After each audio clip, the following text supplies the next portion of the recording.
Hey everybody, welcome back to the channel.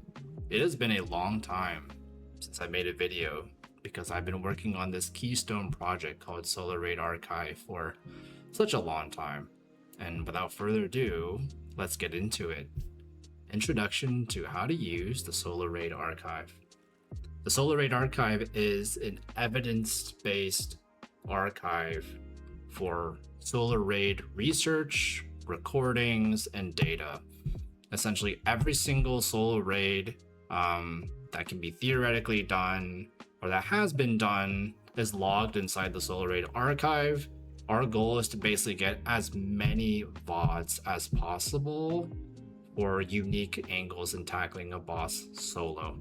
And so on the navigator page, we'll get right into it. Let's take a look at our a legendary archive, and as you can see, these are all of the different raids that can be completed solo.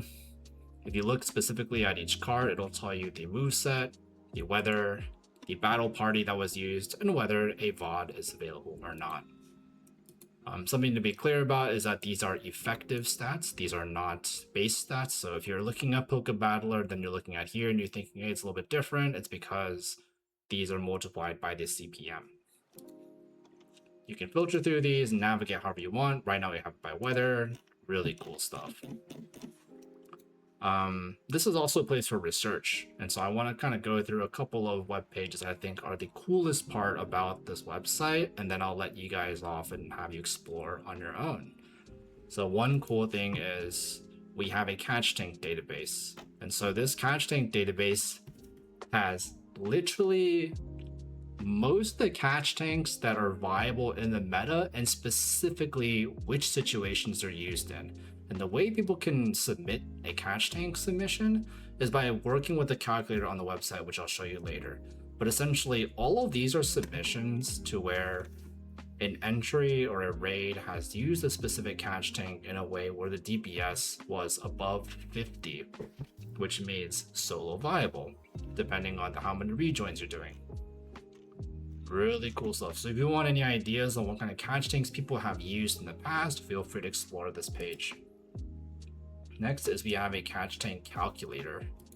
So let me just do a preset load and let's show you how it's done. You fill in your information. You fill in what kind of moves the boss has. You select single catch tank, of course. This just means catch tank. Toggle the modifiers. Some of these are already automatically toggled for you. The bot is smart enough to realize type effectiveness and stab. You click calculate and boom, you get your catch tank DPS on the far right, alongside how it changes once you start taking boss moves and you gain energy from said boss moves. At the very bottom, you have the option to submit it to the CT database, in which we'll have a staff member look over it for you, and then approve whether it gets submitted to the database here or not. And probably the last one, and one of my favorite pages, is the raid strategies page. You want to learn how to solo raid. There's no other resource out there that does a good job doing it. It's too many clickbait videos. Well, guess what? We have an actual set of guides, very easy, quick guides on how to do certain mechanics in solo raids. The very first one you see, Introduction to Catch Tank. The first thing you do is you see a GIF play, you see examples of it while you're reading the text. Very quick, very simple. You have a side-by-side tick perfect cast clip on learning how to TPC, rejoin clips, more clips that will later have the actual video embedded in the future. A charge move buffer clip. We have a substitute clip that was also used to defeat Darkrai in a Darkrai solo.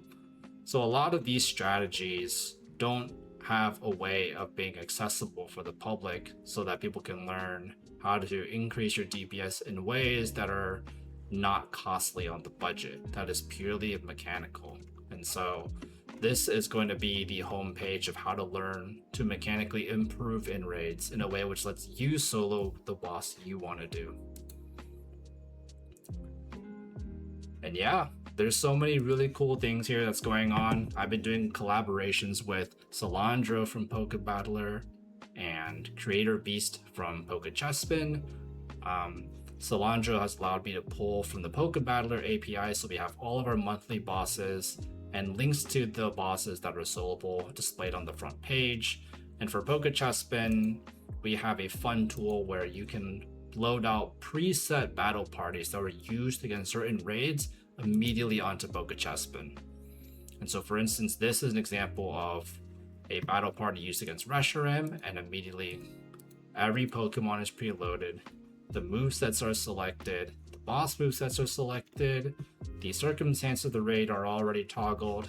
The only thing is that if we have not logged the IVs will default to hundos. But don't worry, IVs usually don't matter beyond having 15 attack.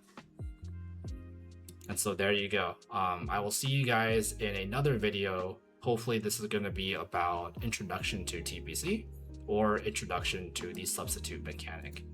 And hope you guys have a great evening, and I'll see you guys in the next video. See ya.